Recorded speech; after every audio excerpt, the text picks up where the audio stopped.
Hello everyone, I am Indu Sangwan and once again welcome back to Light Your Dreams. Friends, यहाँ हम तैयारी कर रहे हैं हरियाणा टीजीटी स्क्रीनिंग के लिए और आज की हमारी ये क्लास रहने वाली है एनवायरमेंटल अवेयरनेस की, जिसमें कि हम वाटर पोल्यूशन का फुल कंसेप्ट क्लियर करेंगे। इसमें वाटर पोल्यूशन क्या होता है, इम्प्योरिटीज़ क्या है, इसके कॉज क्या हैं, इसके सोर्सेज क्या हैं, हमारी हेल्थ पर इसका क्या असर पड़ता है वाटर पोल्यूशन का, इसमें कंसेप्ट क्या है डीओ का, बीओडी का और सीओडी का, ये सारी चीज़ें, सीवेज ट्रीटमेंट क्या है, ये सब चीज़ें हम डिस्कस करेंगे। तो चलिए करते हैं हम स्टार्ट जल प्रदूषण से। वाटर पोल्यूशन क्या होता है? जल प्रदूषण यानी कि सिंपल कहें तो आप जल का प्रदूषित हो जाना। जो हमारा जल है, जैसा भी हमें मिला हुआ है नदियों में, झीलों में, नहरों में, समुद्र में, सब तरह से उस जल में कुछ ऐसी जहरीली गैसें या जहरीले विषैले पदार्थों का मिल जाना, जिससे कि वो पानी है हमारा जो, उसकी गुणवत्ता कम हो जाती है। तो क्या होता है? जल प्रदूषण ये कहलाता है। जल प्रदूषण है जो कई बार कैसे होता है? प्राकृतिक कारणों से भी हो सकता है, कृत्रिम कारणों से भी हो सकता है। इसमें मानव गतिविधियां आती हैं, जैसे जल निकाय, नदियां, झील, महासागर आदि हैं जो वो भूजल प्रदूषण को करते हैं। और जो इसमें हानिकारक पदार्थ हैं वो प्रदूषकों का पेश कर देते हैं, यानी कि जल में हानिकारक पदार्थ, हानिकारक तत्वों का मिल जाना जल प्रदूषण कहलाता है। और इस जो जल प्रदूषण है इसका हमारे स्वास्थ्य पर, हमारे पर्यावरण पर, हमारे जो जलीय जीव हैं, जो जल में रहने वाले जीव जंतु हैं, उन पर बहुत ज़्यादा गंभीर असर उन पर पड़ता है। कैसे होता है कि जो जल में जो कार्बन की मात्रा है वो घुल जाती है, वो जो समुद्री जीव होते हैं जो जल में रहने वाले, उन सब के लिए हानिकारक होती है। तो ये तो था वाटर पॉल्यूशन। अब इसमें इम्प्योरिटीज़ देख लेते हैं हम। पानी में जो अशुद्धियाँ हैं, इम्प्योरिटीज़ इन वाटर, वो क्या होती हैं? पानी में अशुद्धियाँ, पानी में अशुद्धता पानी में मौजूद किसी भी पदार्थ या सामग्री को संदर्भित करता है। कहने का मतलब है कि पानी में किसी भी अशुद्ध चीज़ का मिल जाना क्या कहलाता है? पानी में अशुद्धि हो जाना। ठीक है। इसमें क्या आते हैं? जैसे औद्योगिक निर्वहन, यानी कि जहाँ पर उद्योग बड़े बड़े लगे हुए हैं, उनसे जो कचरा निकलता है, जो भी अपशिष्ट चीज़ें वहाँ से निकलती हैं, जो कृषि अपवाह है या फिर प्राकृतिक स्रोत हो सकते हैं, जैसे खनिज, कार्बनिक पदार्थ, कुछ सूक्ष्म जीव हो सकते हैं। इस तरह से ये पानी में क्या करते हैं? अशुद्धियाँ पैदा करते हैं। नेक्स्ट आता है, पानी में पाए जाने वाली कुछ सामान्य प्रकार की कुछ अशुद्धियाँ दी हैं जो कि मुख्य रूप से होती हैं, उनमें हम देखते हैं।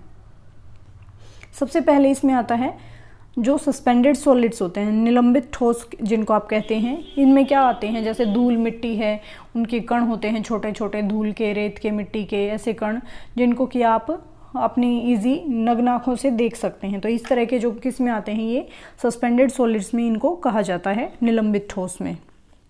नेक्स्ट आता है इसमें जो डिसॉल्व्ड सॉलिड्स हैं, जो घुले हुए ठोस पदार्थ हैं, यानी कि जो पानी में घुल जाते हैं। ऐसे ठोस में कौन कौन से आते हैं? फिर वे खनिज और लवण जो पानी में घुले रहते हैं, यानी कि वो पानी में पूरी तरह से घुले रहते हैं, जैसे कि कैल्शियम है, मैग्नीशियम है। तो यहाँ से आपसे क्वेश्चन हो सकता है कि ऐसे कौन से होते हैं जो पानी में घुलनशील होते हैं? तो 2-3 ऑप्शन होंगे, कैल्शियम, मैग्नीशियम, सोडियम, या जो है इसमें से कौन सा है या नहीं है। तो इस तरीके से आप बता सकते हैं। तो पता होना चाहिए जो कैल्शियम है, मैग्नीशियम है, सोडियम है, ये पानी में क्या होते हैं? घुलनशील होते हैं, पानी में घुले हुए होते हैं। ठीक है। नेक्स्ट आता है हमारा कार्बनिक पदार्थ, ऑर्गेनिक मैटर जो होते हैं। इनमें कौन से आते हैं? कार्बनिक पदार्थ में आते हैं, ये प्राकृतिक रूप से पाए जाने वाले पदार्थ हैं, जैसे कि कोई तरह के शैवाल होते हैं, बैक्टीरिया होते हैं, और पानी में ये क्या करते हैं? पानी में एक स्मेल छोड़ते हैं। ये इनसे क्या होता है? समस्या पैदा हो जाती है। तो इस तरीके की जो प्रॉब्लम है वो यहाँ पर कार्बनिक पदार्थों से हो सकती है, क्योंकि ये शैवाल और बैक्टीरिया है जो कई बार पानी में ऐसी स्मेल छोड़ देते हैं जिससे कि प्रॉब्लम आती है। नेक्स्ट आता है हमारा रासायनिक जो संदूषक होते हैं। उनमें कौन से आते हैं? रासायनिक जो केमिकल से रिलेटेड होते हैं, ये मानव स्वास्थ्य के लिए हानिकारक होते हैं।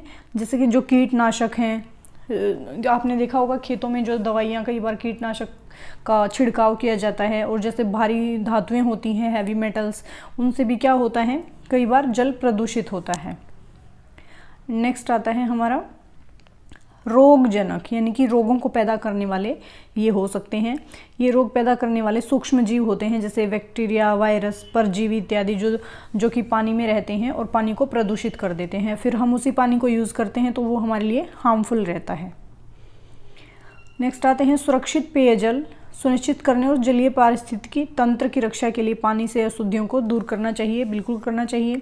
अब इसमें कौन कौन से होते हैं, देखिए इसमें जल उपचार क्रियाएं हो सकती हैं हमारी, पानी को निस्पंदन, उसको फिल्टर करना, डिसइंफेक्शन करना, उसके कीटाणुओं को हटाना, रासायनिक उपचार के द्वारा ऐसी अशुद्धियों को जो है हम दूर कर सकते हैं। अब इसमें नेक्स्ट आता है हमारा कारण। जल प्रदूषण के कारण क्या है? कॉज ऑफ वाटर पॉल्यूशन, प्रदूषित है जो जल हमारा वो क्यों हो जाता है, ये चीज़ें आएंगी इसमें। अब इसमें है जैसे फर्स्ट पे जल प्रदूषण मानव गतिविधियों या बिल्कुल प्राकृतिक कारणों से भी एक क्या है प्रदूषित हो सकता है। उनमें क्या क्या कारण है वो सब चीज़ें यहाँ हम डिस्कस करेंगे। इनमें सबसे पहले आता है जो औद्योगिक निर्वहन है, इंडस्ट्रियल डिस्चार्ज जो होता है, जहाँ बड़े बड़े उद्योग लगे रहते हैं, वहाँ पर जो भी काम चलता रहता है उससे फिर जो अपशिष्ट पदार्थ निकलते रहते हैं जो कि काम का नहीं होता है, वेस्ट मटेरियल आप इसको कह सकते हैं, उसकी वजह से क्या होता है, ये भी एक बहुत मुख्य इसमें कारण रहता है जल को प्रदूषित करने में। हम ऐसे करते हैं कि उसको जो वेस्ट मटेरियल होता है उद्योगों का, कई बार उसको अपने स्वार्थ के लिए या अपने आप को सेफ रखने के लिए, अपने आप खुद को किसी काम से बचाने के लिए उस वेस्ट को ऐसे ही हम नदियों में, नहरों, झीलों में बहा देते हैं और जो कि है पानी को क्या कर देता है, प्रदूषित कर देता है, जो कि हमारे लिए स्वास्थ्य, सेहत, पर्यावरण के लिए हानिकारक सिद्ध होता है। देखिए जैसे इसमें दिया हुआ है, औद्योगिक प्रक्रियाएं अक्सर बड़ी मात्रा में अपशिष्ट उत्पादन करती हैं, जैसे रसायन, भारी धातुएं, तेल वगैरह हैं, हम इनको ऐसे ही जल निकायों में छोड़ देते हैं। अब इसमें नेक्स्ट आता है कृषि अपवाह। कृषि अपवाह में क्या आएगा, कृषि में जो यूज़ किए जाते हैं उन जैसे कीटनाशक हैं, उर्वरक हैं, अन्य इस तरह के जो और भी रसायन हैं, उनकी वजह से भी क्या होता है, नदियों का जो पानी है, झीलों का पानी वो दूषित हो जाता है। नेक्स्ट आता है इसमें नगर पालिका अपशिष्ट, म्यूनिसिपल जो वेस्ट है वो इसमें आ जाता है। मानव आबादी द्वारा, यानी कि जो हम सभी मनुष्य हैं वो सभी क्या करते हैं, सीवेज और अन्य अपशिष्ट जल है जो उनको प्रदूषित करते हैं, और ये जो जल है ऐसा वो फिर नदियों, झीलों, महासागरों में जाता है, और इस तरह से हम उसको बिना उसको उपचारित किए हुए यदि भेज देते हैं तो वो सारा फिर से सारे जल को प्रदूषित कर देता है। नेक्स्ट आ जाता है इसमें तेल रिसाव, यानी कि जो जहाज़ हैं, बड़े बड़े प्लेटफॉर्मों से जब तेल रिसाव कई बार हो जाता है तो बड़ी बड़ी ऐसी दुर्घटनाएं हो जाती हैं जो जल प्रदूषण का मुख्य कारण बनती हैं आगे जाकर। तेल रिसाव भी इस मुख्य कारण है इसमें। नेक्स्ट आता है लैंडफिल। लैंडफिल में क्या होता है, जो जहरीले पदार्थ हैं वो प्रदूषकों को पास के भूजल और सतही जल के स्रोतों में छोड़ देते हैं, यानी कि जो लैंडफिल हैं वो जहरीले पदार्थों को और जो उसके आसपास और भी जितने जल के साधन हैं वहाँ पर छोड़ देते हैं, जिससे क्या होता है, हमारा जल प्रदूषित हो जाता है। नेक्स्ट आता है इसमें जो खनन की गतिविधियाँ हैं वो इसमें आ जाती हैं। खनन गतिविधियाँ, खनन संचालन से अपशिष्ट उत्पाद और रसायन उत्पन्न हो सकते हैं जो कि जल को प्रदूषित कर सकते हैं। नेक्स्ट आता है वायुमंडलीय निक्षेपण। हवा में प्रदूषकों को वर्षा के माध्यम से जल निकायों में जमा किया जा सकता है। कैसे, जैसे हवा चलती है और उसमें बहुत सारे प्रदूषक होते हैं और बारिश आए तो क्या होता है, वो बारिश के साथ ही वो जो सारे प्रदूषक हैं जो हवा में मिले हुए थे वो सारे नीचे जल में आ जाते हैं और जल को प्रदूषित कर देते हैं। इसी में हमारा अभी ये तो इसके हमने कर लिए कारण क्या क्या थे। इसमें क्या आता है, ध्यान रखना महत्वपूर्ण है कि जल प्रदूषण स्वाभाविक रूप से भी हो सकता है, बिल्कुल वो अपने आप भी हो सकता है। कई बार जैसे कि कोई ज्वालामुखी विस्फोट हो जाए तो उसको करने में तो किसी का हाथ नहीं है, वो अपने आप से हुआ है, और कई बार हम यानी कि मानव भी इसके लिए जिम्मेदार होते हैं। ये तो इसके कारण थे। अब हम देखते हैं इसके सोर्सेज, जिसमें नेक्स्ट आता है जल प्रदूषण के स्रोत, यानी कि जल प्रदूषण के जो स्रोत हैं, सोर्स हैं, वो क्या हैं। जल प्रदूषण के स्रोत में कई तरह से ये हो सकते हैं। इसमें प्राकृतिक और मानव निर्मित दोनों तरह के कारण हो सकते हैं, वो पहले ही मैंने बता दिया था आपको। सबसे पहले औद्योगिक अपशिष्ट हैं जो वो इसमें आ जाते हैं, उद्योगों से निकलने वाला कचरा है जो वो, ये हमने कर ही लिया। नेक्स्ट आ जाता है इसमें जो कृषि की जो गतिविधियाँ हैं वो भी कई बार क्या करती हैं, जल को प्रदूषित करती हैं। कीटनाशक वगैरह जो भी हम यूज़ करते हैं, या कई बार इसमें उर्वरक होते हैं, पशुओं का जो अपशिष्ट होता है उससे भी कई बार क्या होता है, जल हमारा जो है प्रदूषित होता है, क्योंकि जो पशुओं का जो हम उनको नहलाने में या किसी चीज़ में यूज़ करते हैं जल को, वो वही जल धीरे धीरे बहकर नदियों में जाता है और जल को प्रदूषित करता है। नेक्स्ट इसमें आ जाता है तेल रिसाव, भी इसमें आ जाता है। जहाज, पाइपलाइन, ड्रिलिंग, जो ड्रिलिंग के कार्य होते हैं इस तरह के, उनमें क्या होता है, ये भी जल को हमारे को प्रदूषण कर देता है। और इसी में हमारा नेक्स्ट आ जाता है सीवेज और अपशिष्ट जल जो होता है उसको हम बिना उपचारित किए यानी कि बिना उसको शुद्ध किए क्या करते हैं, ऐसे ही छोड़ देते हैं, और जो शुद्ध जल में मिलकर आगे जाकर क्या करता है, जल को प्रदूषित कर देता है, जो कि हमारे वन्य जीवों के लिए भी और स्वास्थ्य के लिए भी जोखिम भरा हो सकता है। इसी में हमारा नेक्स्ट आ जाता है लैंडफिल और अपशिष्ट निपटान स्थल। इसमें आ जाते हैं अनुचित रूप से प्रबंधित लैंडफिल और अपशिष्ट निपटान स्थल भारी जो धातुएं हैं, कुछ जहरीले पदार्थ हैं, ऐसे खतरनाक पदार्थों को पास के जल स्रोतों में रिसाव कर सकते हैं। यानी कि जो कुछ उद्योग हैं और उनके पास की जो जितनी भी ज़मीन होती है वहाँ पर कुछ अपशिष्ट पदार्थों का निपटान स्थल, जहाँ पर कि सारे कूड़े का मैनेजमेंट किया जाता है, वहाँ के आसपास के जो स्थल होते हैं वहाँ पर उनका कुछ अपशिष्ट वहाँ पर रिसाव होकर चल जा सकता है, तो इस तरीके से भी वहाँ पर जल क्या है, प्रदूषित हो सकता है। नेक्स्ट इसमें आता है वायुमंडलीय जो निक्षेपण है, उसमें क्या आएंगे, जैसे कि वर्षा है, बर्फ़ है, इसके निक्षेपण के माध्यम से जल स्रोतों में जो जमा कर दिया जाता है, और भारी धातुएं होती हैं अम्लीय वर्षा के कारण फिर हमारा जल फिर से क्या हो जाता है, प्रदूषित हो जाता है। तो ये भी इसमें एक मुख्य कारण है वायुमंडलीय निक्षेपण। नेक्स्ट आता है प्राकृतिक आपदा के कारण भी हो सकता है, बिल्कुल हो सकता है, जैसे तूफान, आंधी तूफान आ जाए, ज़्यादा बाढ़ आ जाए, तो उससे भी क्या होता है, जल प्रदूषित होता है। इसी में हमारा कृषि आवासीय क्षेत्र से प्रदूषकों को जल स्रोतों में ले जाकर व्यापक जल प्रदूषण का कारण ये बन सकता है। अब नेक्स्ट आते हैं, ये जल प्रदूषण के स्रोतों के कुछ उदाहरण हैं। यह ध्यान रखना महत्वपूर्ण है कि प्रदूषण अन्य कई स्रोतों से भी हो सकता है, ठीक बात है। अब इसमें आते हैं हमारे मानव जो स्वास्थ्य पर इसका क्या प्रभाव पड़ता है, जल प्रदूषण का प्रभाव क्या पड़ता है हमारे स्वास्थ्य पर। Effect of water pollution on human health.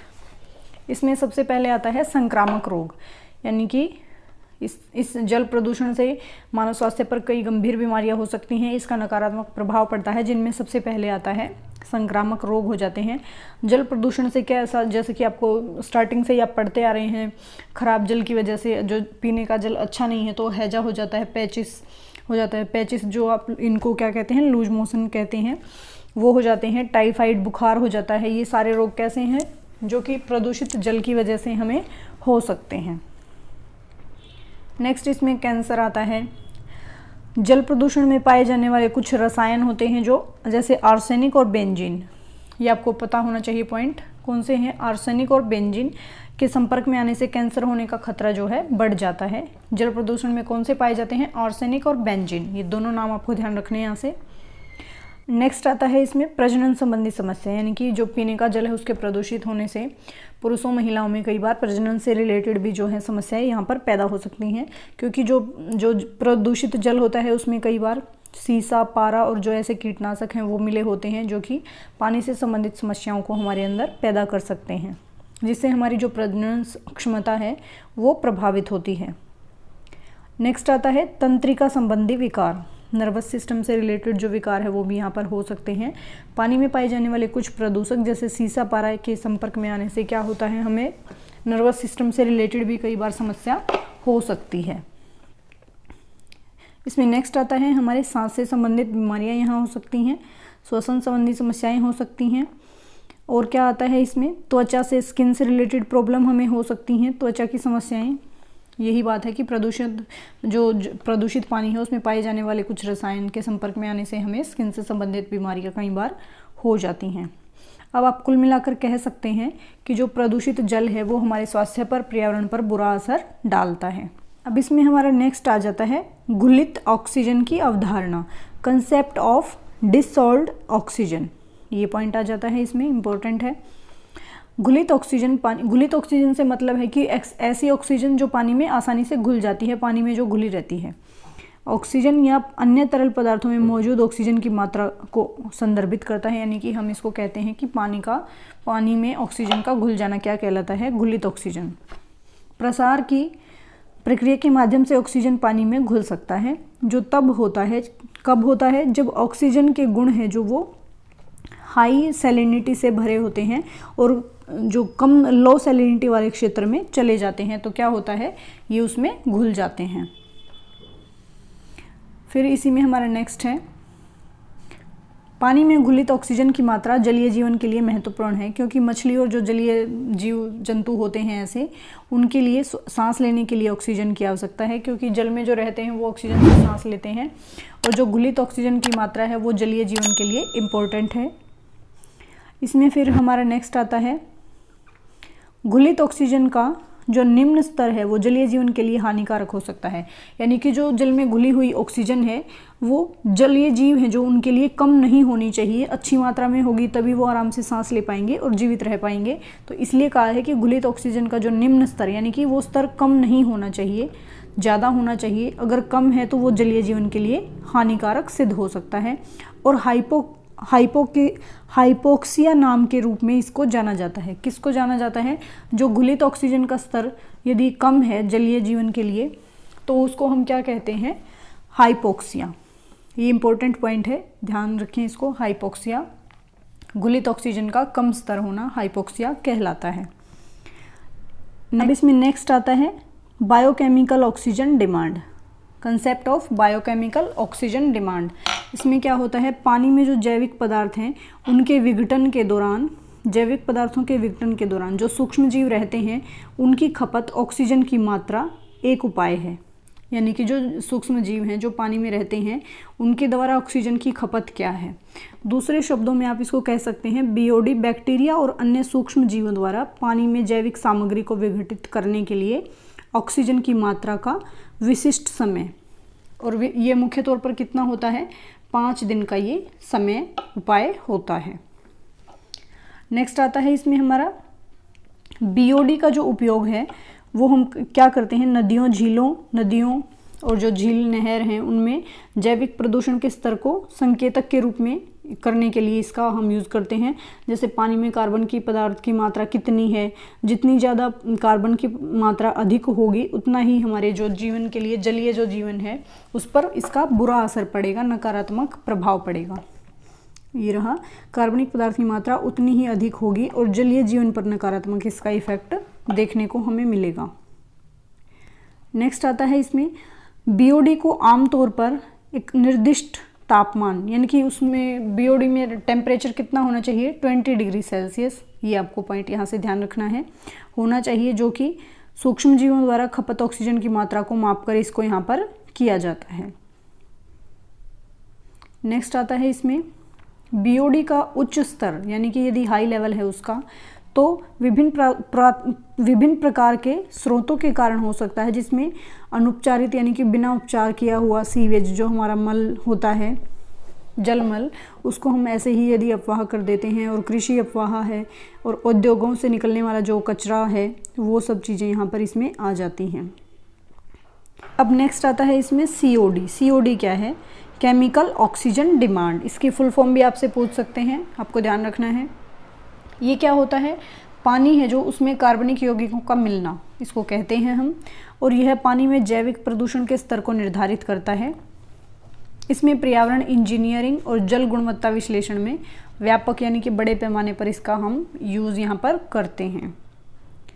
Next आता है सीओडी। इस सिद्धांत पर काम करता है कि पानी के नमूने में कार्बनिक पदार्थ को एक एसिड उत्प्रेरक की उपस्थिति में, ये आपको याद रखना है, एसिड उत्प्रेरक की उपस्थिति में, इसमें क्या होता है, पोटेशियम डाइक्रोमेट जैसे जो मजबूत ऑक्सीकरण एजेंट हैं उनके द्वारा इसको ऑक्सीकृत किया जाता है। यानी कि इसमें क्या मिलाया जाता है, पोटेशियम डाइक्रोमेट एसिड उत्प्रेरक की परिस्थिति में ये होता है, और पोटेशियम डाइक्रोमेट इसमें मिलाया जाता है, ऑक्सीकरण एजेंट द्वारा इसको ऑक्सीकरण किया जाता है। इस प्रक्रिया के दौरान क्या होता है, जो कार्बनिक पदार्थ हैं, कार्बन डाइऑक्साइड और पानी में जो वो हैं ऑक्सीकृत हो जाते हैं, अच्छे से घुल मिल जाते हैं, और खपत ऑक्सीजन की मात्रा नमूने में मौजूद जो जितने भी वहाँ पर कार्बनिक पदार्थ हैं उनके समानुपात यानी कि उनके बराबर होती है। नेक्स्ट इसमें आते हैं हमारे सीओडी परीक्षण में एक अम्लीय समाधान में ऑक्सीकरण एजेंट की मापी गई मात्रा के साथ पानी के नमूने की ज्ञात मात्रा को मिलाना और फिर मिश्रण को एक विशिष्ट यानी कि कुछ स्पेशल अवधि, स्पेशल समय के लिए गर्म करना इसमें शामिल होता है। उनको मिलाकर थोड़ी देर के लिए गर्म किया जाता है। ये बस यही इसमें बताया है। नेक्स्ट इसमें आता है फिर सीओडी प्रति लीटर नमूने मिलीग्राम या एल की खपत, ऑक्सीजन के मिलीग्राम में इसको व्यक्त किया जाता है। ये पॉइंट आपको यहाँ से ध्यान रखना है, मिलीग्राम एल की खपत। और यह अपशिष्ट जल में प्रदूषण के स्तर का एक उपयोगी है, उस संकेतक है जिसको आप इससे यूज़ करते हैं, मापते हैं, क्योंकि यह कार्बनिक पदार्थ की मात्रा को मापता है जिसे ऑक्सीकरण किया जाता है। ये आपको ध्यान रखना है कि इसको ऑक्सीजन के मिलीग्राम में इसको व्यक्त किया गया है और ये इसको मापने के लिए एक संकेतक के रूप में कार्य करता है। अब इसके आते हैं प्रिवेंशन। जल प्रदूषण को हम प्रदूषित होने से कैसे बचा सकते हैं? प्रिवेंशन ऑफ वाटर पॉल्यूशन, जल प्रदूषण की रोकथाम हम कैसे कर सकते हैं? जल प्रदूषण की रोकथाम नदियों, झीलों, महासागरों, जो भी जल हमारे पास है उसको जल निकायों के प्रदूषण से बचाने या कम करने के उपाय करने के अभ्यास को संदर्भित करता है। इसका मतलब है कि जल प्रदूषण की रोकथाम किसे कहते हैं? जल प्रदूषण की रोकथाम है कि जल को प्रदूषित होने से बचाना। रोकथाम का लक्ष्य क्या है? प्रदूषकों को पहले ही जल प्रणाली में प्रवेश करने से रोकना, यानी कि ऐसा कुछ करना कि जल में जो है हानिकारक विषैले पदार्थ हैं, जहरीली जो चीज़ें हैं, वो प्रवेश ही ना कर पाएँ और जल प्रदूषित होने से बचा जा सके। इसका ये मतलब है, बजाय इसके कि वह पहले ही पानी को दूषित कर चुके हों, यानी कि पानी में ऐसी चीज़ों को आने से रोक ही दिया जाए जो पानी को प्रदूषित करती हैं। कहने का मतलब ये हुआ। अब नेक्स्ट इसमें आता है हमारा रोकथाम के उपायों में क्या आता है? हानिकारक रसायनों, प्रदूषकों के उपयोग को कम करना या फिर उनको बिल्कुल ही ख़त्म कर देना। और इसमें और भी तरीके हो सकते हैं। हमारे अपशिष्ट जल उपचार प्रक्रियाओं में सुधार करना, कृषि पद्धति के लिए सख्त नियम लागू करना, दिशा निर्देशों को लागू करना, जल संसाधनों की रक्षा के महत्व को सभी को बताना और खुद भी जितना हो सके उसमें पहल करना। ये सारी चीज़ें जो हैं हमारी पानी की गुणवत्ता को बनाए रख सकती हैं और हमारे और जो जलीय जीव जंतु हैं, वन्य जीव जंतु, उन सब के स्वास्थ्य के लिए सही अच्छी साबित हो सकती हैं। अब इसमें हमारी नेक्स्ट आती हैं वाटर ट्रीटमेंट प्रोसेसेस क्या हैं? जल उपचार प्रक्रियाएं आप इनको कहते हैं, जल उपचार प्रक्रियाएं, वाटर ट्रीटमेंट प्रोसेसेस। यानी कि इसमें आता है हमारा जल उपचार प्रक्रियाएं भौतिक हो सकती हैं। ये भी पूछा जाता है कितने तरह की होती हैं? 3 तरह से हो सकती हैं जल उपचार प्रक्रियाएं, यानी कि जल को हम किस किस रूप में करते हैं? भौतिक, रासायनिक और जैविक, ये 3 होती हैं, भौतिक, रासायनिक और जैविक विधियाँ हैं ये, जिनका उपयोग हम पानी से अशुद्धियों को निकालने के लिए करते हैं या अशुद्धियों को हटाने के लिए करते हैं। इसमें क्या आता है फिर नेक्स्ट हमारा, कुछ सामान्य सी जो जल उपचार प्रक्रियाएं हैं वो दी गई हैं यहाँ पर। इसमें है सबसे पहले जमावट और फ्लोक्यूलेशन। इसमें क्या होता है? जमावट यानी कि जिसको आप नाम से इसको ध्यान रख सकते हैं कि जो पानी में ऐसी अशुद्धियाँ हैं जो कि नीचे जम जाती हैं, बिल्कुल बैठ जाती हैं, उनको दूर करने के लिए इसका यूज़ किया जाता है। इस प्रक्रिया में सकारात्मक रूप से आवेशित कणों को बनाने के लिए रसायन मिलाए जाते हैं और जो गंदगी, बैक्टीरिया इत्यादि हैं उनको नकारात्मक रूप से आवेशित कणों को आकर्षित कर देते हैं, बांध देते हैं। ये कण तब फ्लोक नामक बड़े गुच्छे बनाते हैं जिन्हें पानी से आसानी से हटाया जा सकता है। यानी कि कहने का मतलब है ये सिंपल सा, जमावट और फ्लोक्यूलेशन से क्या अभिप्राय है कि इसमें जो गंदगी, जो कण, धूल, मिट्टी जो भी नीचे जमे रहते हैं, जो गंदगी, बैक्टीरिया इत्यादि हैं, उनको हटाया जाता है और इसको क्या कहते हैं? लास्ट में फ्लोक नामक बड़े गुच्छे बनाते हैं। ये फ्लोक वर्ड आपको ध्यान रखना है, ये फ्लोक्यूलेशन से रिलेटेड है, फ्लोक वर्ड। नेक्स्ट इसमें आता है हमारा अवसादन। जैसे पहले जमावट और फ्लोक्यूलेशन में क्या हुआ था? फ्लोक बने थे, उसके बाद पानी को बड़े सेटलिंग टैंक या बेसिन में बैठने दिया जाता है। यानी कि फ्लोक के बाद उसको क्या किया जाता है? पानी को एक जगह आराम से बड़े से टैंक में भरकर रख दिया जाता है ताकि उसमें जितनी इम्प्योरिटीज़ हैं वो नीचे बैठ जाएं, जिससे फ्लोक नीचे बैठ जाता है और साफ़ पानी है जो वो ऊपर आ जाता है। यानी कि कहने का मतलब है फ्लोक है जो वो एक तरह से इम्प्योरिटी है। फ्लोक नीचे बैठ जाएगा, उसको आराम से पानी को भर के बड़े टंकियों में छोड़ दिया जाता है, फ्लोक नीचे बैठ जाता है और साफ़ पानी ऊपर आ जाता है। नेक्स्ट इसमें आता है फिल्ट्रेशन, फिल्टर करना पानी को। फिल्ट्रेशन, जब एक बार पानी साफ़ हो जाता है तो यह रेत, कार्बन या फिर जो भी उसमें चीज़ें ऐसी मिली होती हैं, अन्य सामग्री सहित किसी भी शेष अशुद्धियों को दूर करने के लिए विभिन्न फिल्टरों से गुजरता है। यानी कि पानी को फिल्टर करने की ये एक प्रक्रिया दी हुई है। नेक्स्ट है इसमें कीटाणु शोधन, कीटाणुओं को हटाना पानी से। कीटाणु शोधन। छानने के बाद मौजूद किसी भी बैक्टीरिया या वायरस को हटाने के लिए पानी को कीटाणु रहित इसमें किया जाता है। यानी कि पानी को जब हम फिल्टर कर देते हैं, छान देते हैं, उसके बाद क्या होता है, बैक्टीरिया इत्यादि जो भी उसमें वायरस रह जाते हैं उनको हटाया जाता है। ये होता है कीटाणु शोधन। और इसके लिए हम क्या यूज़ करते हैं, क्लोरीन डालते हैं, आपने देखा होगा क्लोरीन, ओजोन या पराबैंगनी प्रकाश का उपयोग इसमें हम करते हैं और पानी को जो है शुद्ध कर सकते हैं यहाँ पर। नेक्स्ट आते हैं हमारे आरओ होते हैं जो रिवर्स ऑस्मोसिस, ये भी मुख्य हैं इसमें। इस प्रक्रिया में नमक और अन्य खनिजों सहित जो घुले हुए ठोस पदार्थ हैं उनको हटाने के लिए, पानी को शुद्ध करने के लिए यहाँ पर एक इसका यूज़ किया जाता है। नेक्स्ट आते हैं इसमें आयन एक्सचेंज। आयन एक्सचेंज में क्या होता है, इसमें पानी में आयनों को अन्य आयनों के लिए एक राल बिस्तर का उपयोग करके आदान प्रदान यहाँ पर किया जाता है, जो कि भारी जो हैवी मेटल्स हैं और नाइट्रेट हैं उनको दूषित पदार्थों को हटा सकता है। यानी कि पानी में से ये भारी धातुओं को, नाइट्रेट को हटाने के काम आता है, जिसको हम कहते हैं आयन एक्सचेंज। नेक्स्ट इसमें आता है सोखना। सोखना, इसमें क्या होता है, इस प्रक्रिया में पानी से कार्बनिक यौगिकों और अन्य जो दूषित पदार्थों को हटाने के लिए सक्रिय, ये याद रखना है, कार्बन का उपयोग किया जाता है। यहाँ पर कैसा कार्बन, सक्रिय कार्बन का यहाँ पर यूज़ किया जाता है। पानी से जो कार्बनिक यौगिक हैं और अन्य जो भी उसमें दूषित पदार्थ मिले हुए हैं उनको हटाने के लिए सक्रिय कार्बन का यूज़ किया जाता है। इसको हम कहते हैं सोखना।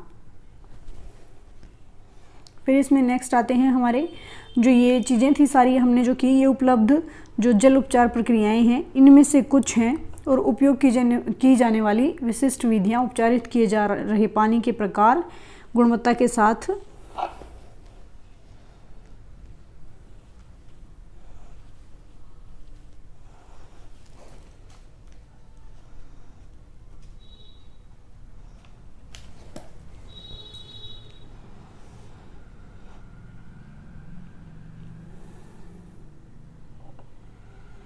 ये थी जो कई प्रकार की उपचार, जल उपचार प्रक्रियाएं थी। इम्पोर्टेंट है, ये ध्यान रखने हैं आपको। फिर इसमें नेक्स्ट आता है हमारा सीवेज ट्रीटमेंट क्या है, मल जल प्रबंधन। यानी कि घरों में भी जो भी मल जल होता है उसका ट्रीटमेंट कैसे क्या रहता है वो चीज़ें यहाँ हम देखेंगे। मल जल प्रबंध, सीवेज उपचार पर्यावरण में डिस्चार्ज होने से पहले घरेलू जो सीवेज है और जो उद्योगों से निकलने वाला है अपशिष्ट जल, उससे दूषित पदार्थों को हटाने की प्रक्रिया है, जिसको आप कहते हैं सीवेज ट्रीटमेंट। यानी कि घर का जो कूड़ा कचरा, मल जल है जो भी घर का और उद्योगों का, उसमें से दूषित पदार्थों को हटाना क्या कहा जाता है, सीवेज ट्रीटमेंट, इसको हम कहते हैं।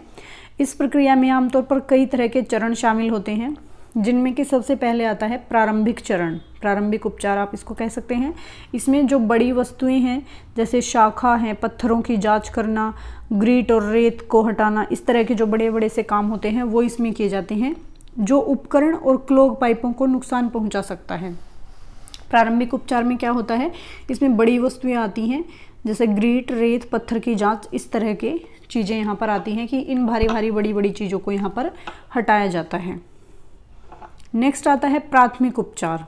इसमें क्या होता है, प्राथमिक उपचार में इसके दौरान अपशिष्ट जल को बड़े टैंकों में रखा जाता है और ठोस पदार्थ है जो तली में बिठाए जाते हैं। यानी कि जो हमारा प्रदूषित जल है, अपशिष्ट जल, उसको बड़े टैंकों में भर के रख दिया जाता है और ठोस पदार्थ है जो नीचे बैठ जाते हैं और उसमें जो कुछ तेल वगैरह ऐसी चीज़ें यदि मिली हुई हैं तो थोड़ी देर रखने पर वो ऊपर सतह पर आ जाती हैं।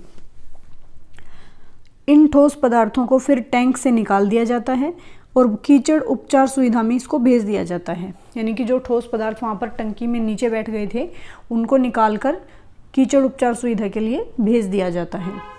नेक्स्ट इसमें आते हैं हमारे द्वितीयक उपचार, जो सेकेंडरी ट्रीटमेंट है वो इसमें आते हैं। नेक्स्ट इस चरण में हम जो अपशिष्ट जल है उसमें कार्बनिक पदार्थों को तोड़ने के लिए किसके काम आता है, द्वितीयक उपचार।